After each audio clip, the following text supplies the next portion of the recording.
Good morning, my dear students. Beta, as you know, we are doing chapter number 21. Chapter number 21.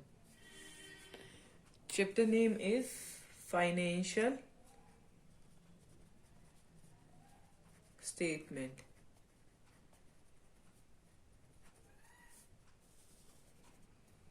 Today is 7 date, first month 2021.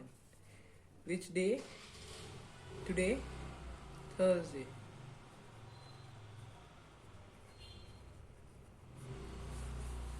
Clear to you, bacha?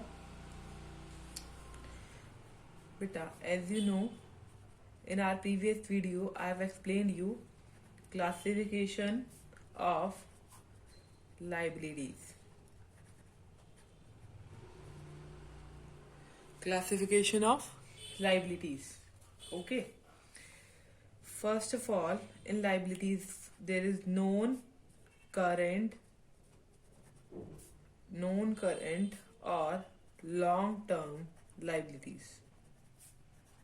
Known, current, or long-term liabilities.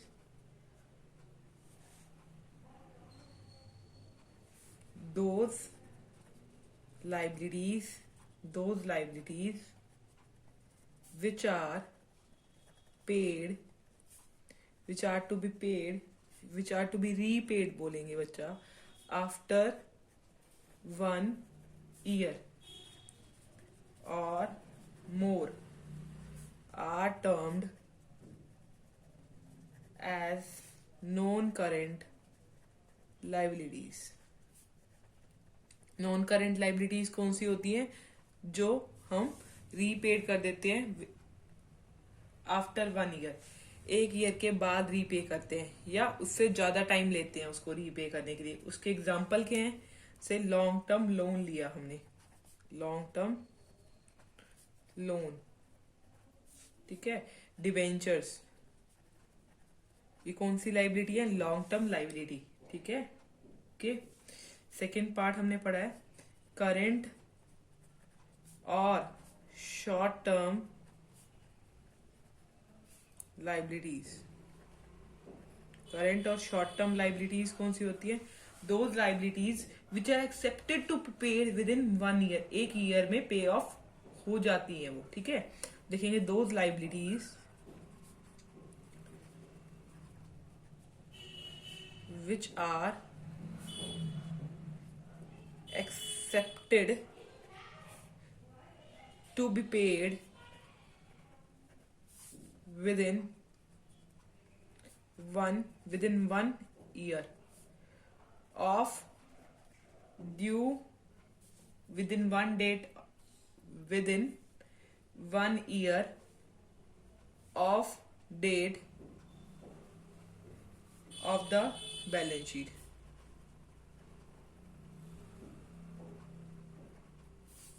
Are termed as current or short term liabilities. इसको short term liabilities बोलते हैं और current liabilities बोलते हैं, which are accepted to be paid within 1 year. Okay, clear to you बच्चा? इसके example क्या है? Creditors,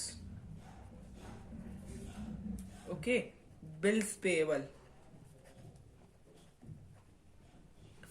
bank overdraft. Okay. Third liability, which one is last, which one is called as contingent liability. What does the contingent liability means? Contingent liability are those liability which are payable only on the happening of specific event. वो specific event हुआ है, उस वजह से हमें liability pay off करनी पड़ रही है, अदरवाइज हम पे नहीं करते. तो ये आएगा these are the liabilities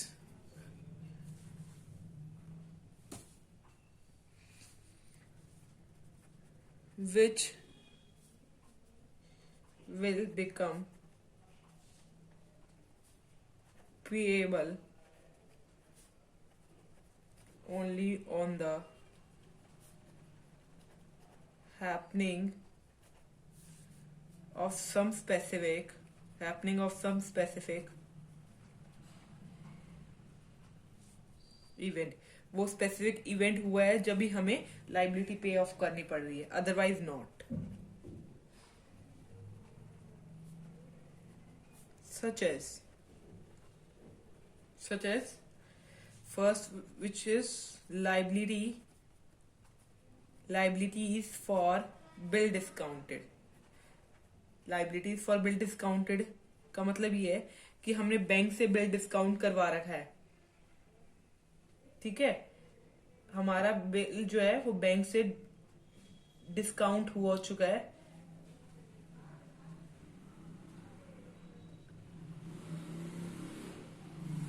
but due date आने पर, मेच्योरिटी डेट आने पर एक्सेप्टर ने पैसे देने थे, बट उसका जो बिल है वो डिसओनर हो गया है, तो अब फर्म लाइबल होती है उसको पे ऑफ करने के लिए. इसका मतलब ये होता है, देखो, in case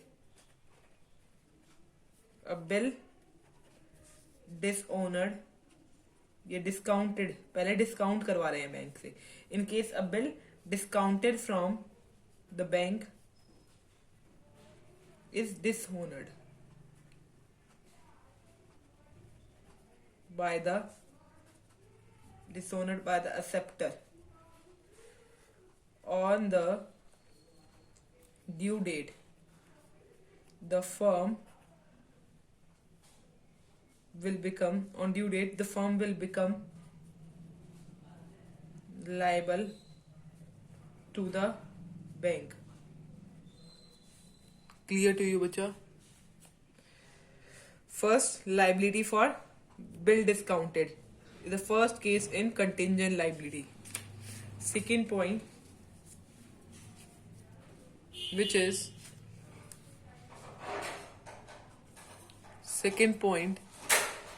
liabilities in respect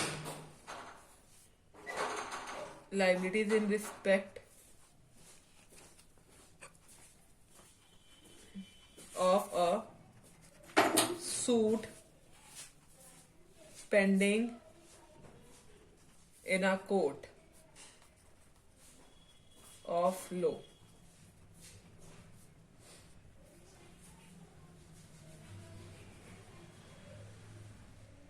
अगर कोई भी सूट पेंडिंग है लॉ में, कोर्ट ऑफ लॉ में, तो फर्म कि वो क्या होती है, एक्चुअल लाइबिलिटी होती है. ओके, क्लियर टू यू बच्चा? तो इसमें का दिस वुड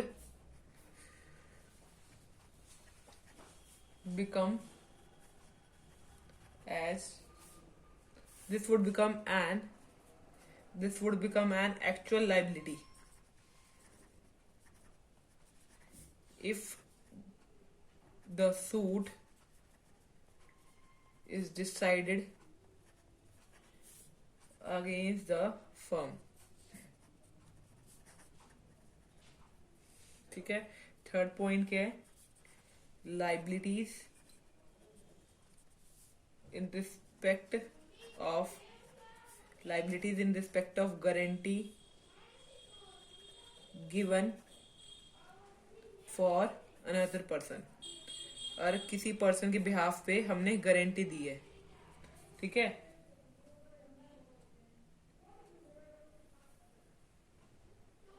अगर वो पर्सन की कोई भी लाइबिलिटी है और वो मीट नहीं कर पा रहा, तो अब ये फर्म लाइबल होगी उसकी लाइबिलिटी के लिए. ओके, क्योंकि उसने फर्म ने गारंटी दी है, तो the firm would become liable to pay the amount.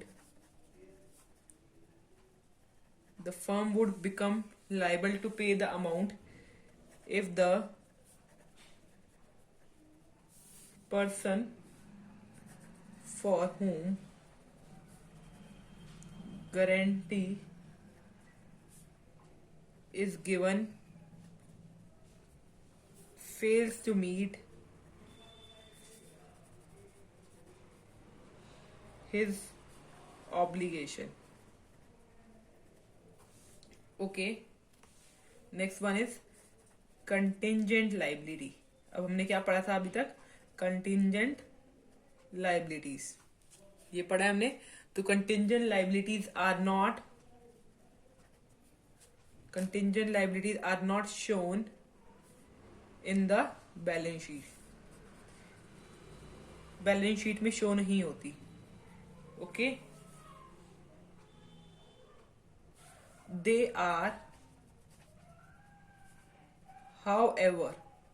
however shown as a footnote shown as footnote just above, just below, याद रखना below the बैलेंस शीट की below footnote में दिखाई देती है balance sheet, so that their existence may be relieved। ठीक है, हमने क्लासिफिकेशन ऑफ एसेट, उसके बाद टेंजेबल एसेट, इंटेंजेबल एसेट पढ़ लिए और क्लासिफिकेशन ऑफ लाइबिलिटीज भी डिस्कस कर लिए। ठीक है, इसमें नॉन करेंट लाइबिलिटीज होती हैं जिसे लॉन्ग टर्म लाइबिलिटीज बोला जाता है, फिर करेंट होती है, फिर जिसे शॉर्ट टर्म लाइबिलिटी बोला जाता है। कंटिंजेंट लाइबिलिटी में आती है liability for bill discounted,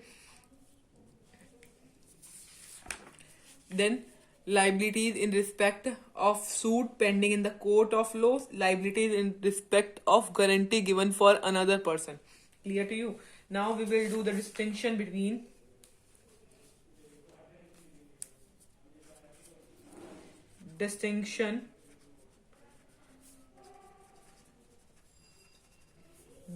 trial balance and balance sheet। Balance sheet में बीच में और ट्रायल बैलेंस के बीच में डिस्टिंक्शन पढ़ने वाले हैं। सो फर्स्ट वन बेसिस, फिर trial balance, balance sheet,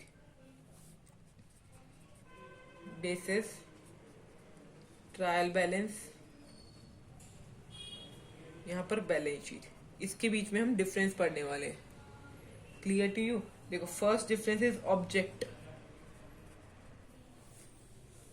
object क्या ऑब्जेक्टिव है ट्रायल बैलेंस को प्रिपेयर करने का और बैलेंस शीट को। अभी हम बैलेंस शीट तो पढ़ रहे हैं, अब हमारे टॉपिक में फाइनल अकाउंट्स का पार्ट है बैलेंस शीट। तो हमने बैलेंस शीट पढ़ी है कि बैलेंस शीट से हमें क्या पता चलता है, ऑब्जेक्टिव क्या है इसका, ऑब्जेक्ट क्या है, to know the true financial position. ठीक है, और ट्रायल बैलेंस से पता क्या चलता है कि हमारे जो बुक्स ऑफ अकाउंट्स है वो करेक्ट है या नहीं है। ठीक है, तो लिखेंगे it is prepared to check the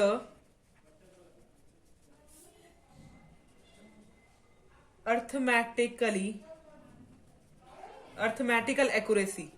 accuracy पता करने के लिए हम बनाते हैं क्या trial balance, accuracy of the books of accounts,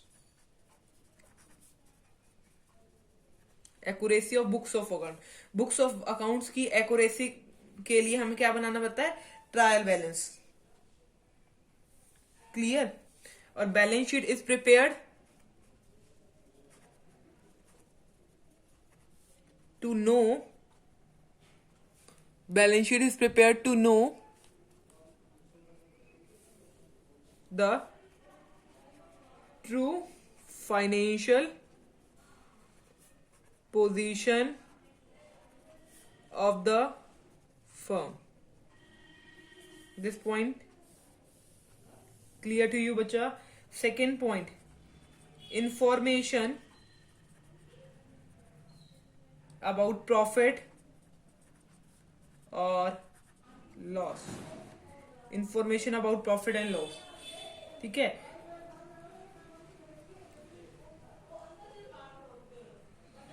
इसमें आपको पता है हम ट्रायल बैलेंस बना चुके हैं, इसमें हमें कोई भी इंफॉर्मेशन नहीं मिलती प्रॉफिट और लॉस के बारे में। ठीक है, इसमें भी हमें प्रॉफिट और लॉस के बारे में इंफॉर्मेशन नहीं मिलती, बट आपको पता है कि हम कैपिटल में जो बैलेंस शीट होती है लाइबिलिटी साइड में, कैपिटल में नेट प्रॉफिट या नेट लॉस रिकॉर्ड करते हैं उसमें। Okay, so it is possible to have information about net profit and net loss from balance sheet. Balance sheet से हमें नेट प्रॉफिट और नेट लॉस की इंफॉर्मेशन मिलती है. ठीक है, तो इसमें लिखो it is not possible to have information about net profit और net loss from a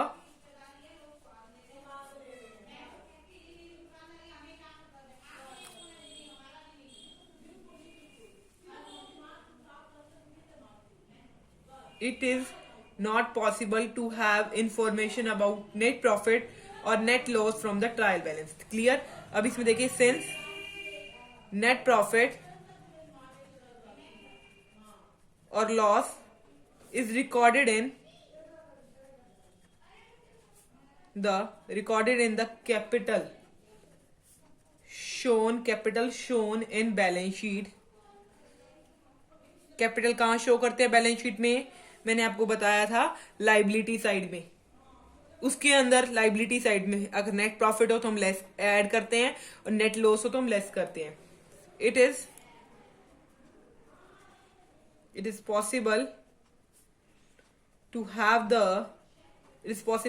the information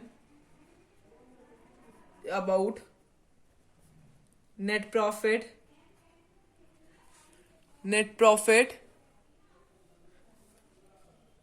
or net loss from a balance sheet. Okay बच्चा, clear? Next point is the third point.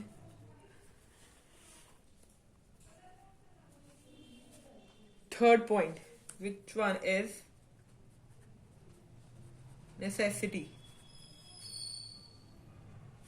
देखो, हमने trial balance के chapter में पढ़ा trial balance बनाना जरूरी नहीं है पर बैलेंस शीट बनानी जरूरी है. तो नेसेसिटी में आएगा its preparation is not necessary.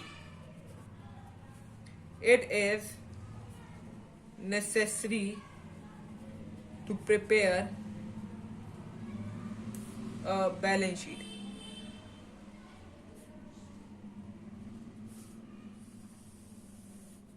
Okay, fourth point is heading.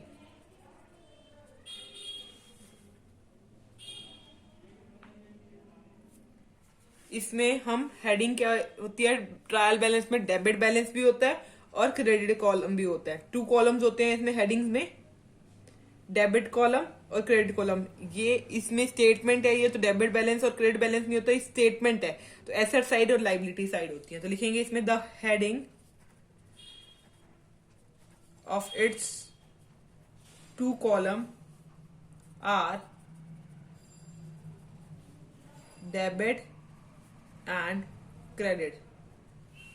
Clear? इसमें इट इज, इसमें क्या आएगा? इसमें लिखेंगे द हेडिंग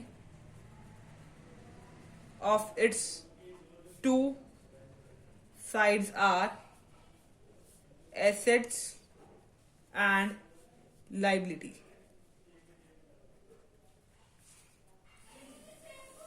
ठीक है. 5th point, period. Trial balance जो होता है हर एक मंथ में प्रिपेयर होता है. ठीक है. जो बैलेंस शीट होती है वो हाफ ईयरली प्रिपेयर होती है या ईयरली पेड होती है at the end of accounting year के एंड में. तो लिखेंगे पीरियड में it is normally prepared every month और वेन एवर नीडेड, जब इसकी नीड होती है, whenever needed. Okay, so it is balance sheet is normally prepared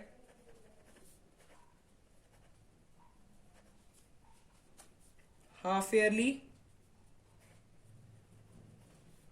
or yearly at the end of the accounting year. 6th point पे आ जाइए, types of account. इसमें trial balance में सारे अकाउंट आते हैं, real account, nominal account, personal account. ठीक है, इसमें पर्सनल अकाउंट और रियल अकाउंट ही इंक्लूड होते हैं. ठीक है, इसमें all types of account, whether personal, real और nominal, must be written in it. ठीक है, इसमें only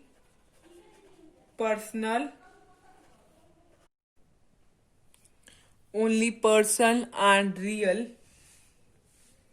account are included in it. Okay, 7th point is closing stock.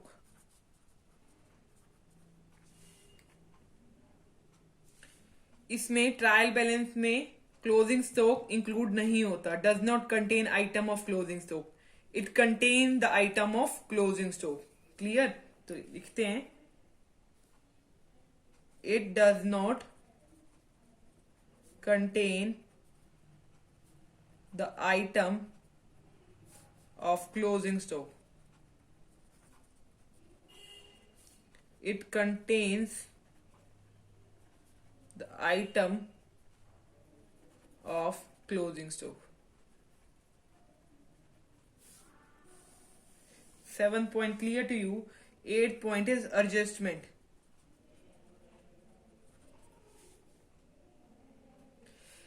Trial balance में कोई भी एडजस्टमेंट नहीं होती.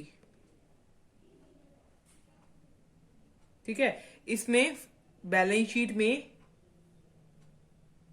हमें एडजस्टमेंट करने की जरूरत होती है. It can not be prepared without adjustment. तो लिखेंगे it can be prepared without making adjustment. बिना कोई एडजस्टमेंट के प्रिपेयर हो सकता है. फॉर एडजस्टमेंट कौन सी होती है? आउटस्टैंडिंग एक्सपेंसेस की एडजस्टमेंट, प्रीपेड एक्सपेंसेस की adjustment,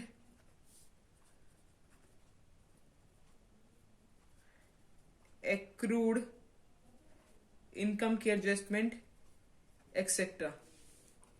okay, clear to you बच्चा? And here it can not be prepared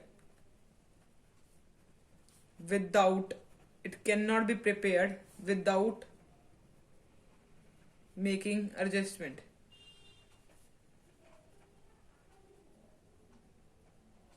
For outstanding expenses, prepaid expenses, accrued income, etc. 8th point we have covered, and 9th point is the last point of difference between trial balance and the balance sheet. Okay, 9th point is evidence.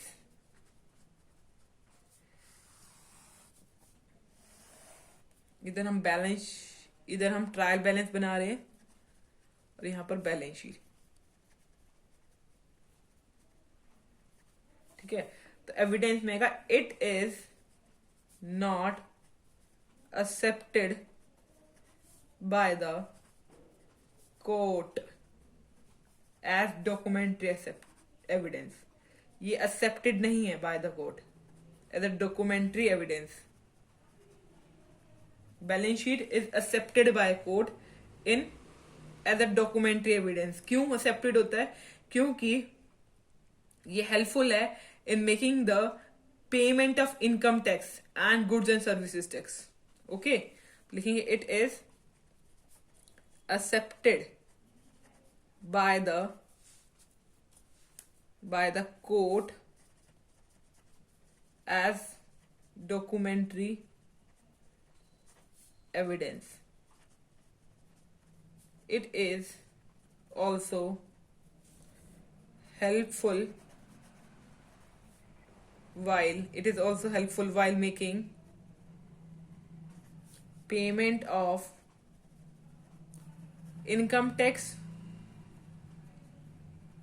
and goods and service tax, GST. Okay बच्चा, clear to you?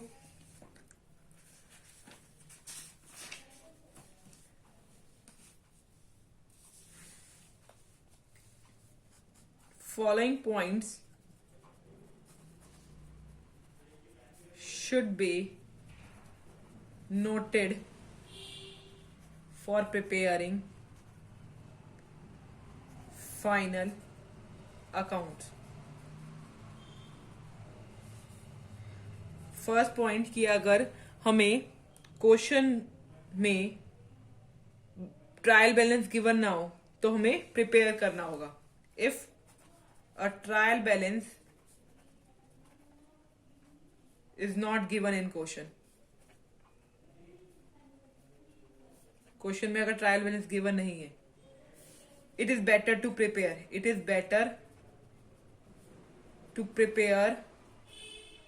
a trial balance first. Trial balance banana, prepare करना जरूरी है first of all.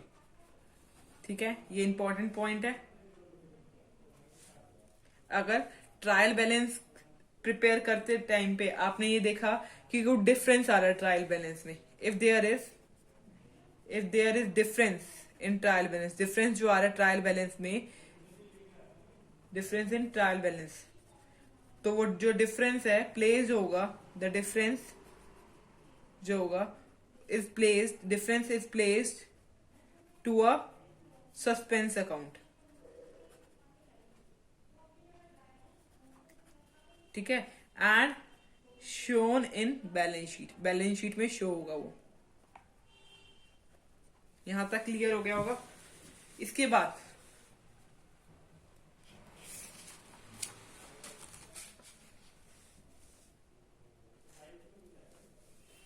Second point, जो item trial balance में debit side में show हुई है वो कहां जाएंगी?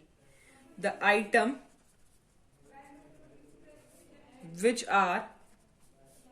appears on the debit side of the trial balance should be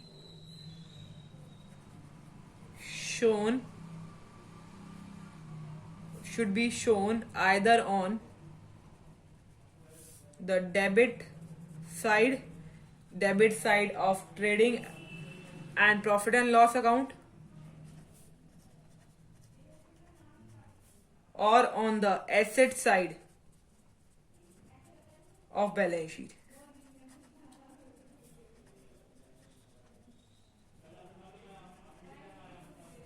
clear to you बच्चा? थर्ड पॉइंट इसी में, जैसे अब हमने डेबिट साइड वाली बैलेंस शीट की आइटम्स कहां डाली? डेबिट साइड में डाली. जैसे अब इसमें क्रेडिट साइड होएगी, क्रेडिट साइड जो होएगी ट्रायल बैलेंस की, उसकी आइटम कहां जाएगी? क्रेडिट साइड में जाएगी. क्रेडिट साइड में जाएगी कहां? किसके? Trading and profit and loss account में. जो क्रेडिट साइड की आइटम होगी वो ट्रेडिंग अकाउंट में और प्रॉफिट एंड लॉस अकाउंट में क्रेडिट साइड पे जाएंगी. ठीक है, क्रेडिट साइड में जाएंगी और ऑन लाइबिलिटी साइड पे जाएंगी और on liabilities side of balance sheet की लाइबिलिटी साइड पे जाएंगी. यहां तक समझ आ गया बच्चा?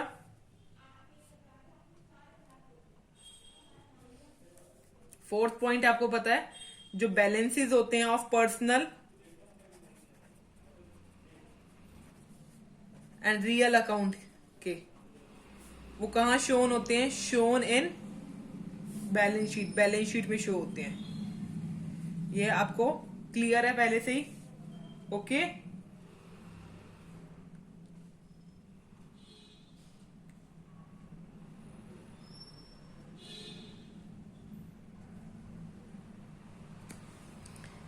Fifth point is both the sides of balance sheet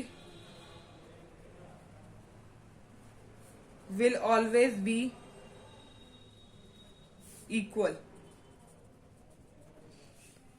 This thing also clear to you बच्चा?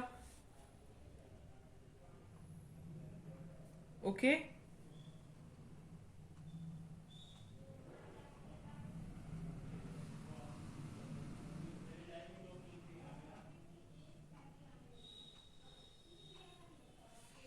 अगर आपको क्वेश्चन में ये कह रखा है कि expenses in respect of rent, rent के रिस्पेक्ट में, रेंट RENT, रेंट के रिस्पेक्ट में कोई एक्सपेंसेस हुए, रेंट फैक्ट्री से रिलेटेड है, तो ये कहां शो करोगे? ट्रेडिंग अकाउंट में शो करोगे।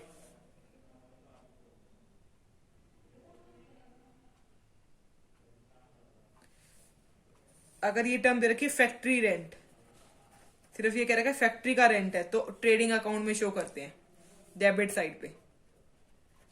अगर सिर्फ एक वर्ड दे रखा है रेंट, तो कहां शो करोगे? प्रॉफिट एंड लॉस अकाउंट में शो करोगे डेबिट साइड में। ये बात आपको क्लियर है बच्चा?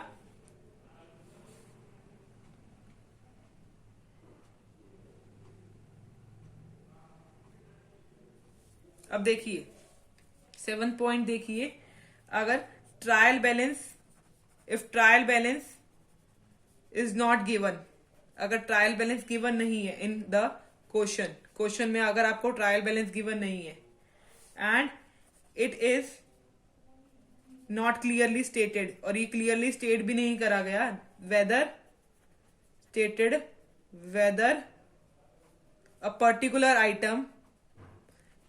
आइटम इनकम है, पर्टिकुलर आइटम इज इनकम और एक्सपेंस, एक्सपेंसेस है और इनकम है, अभी ये नहीं बताया गया। जैसे कि एग्जांपल है डिस्काउंट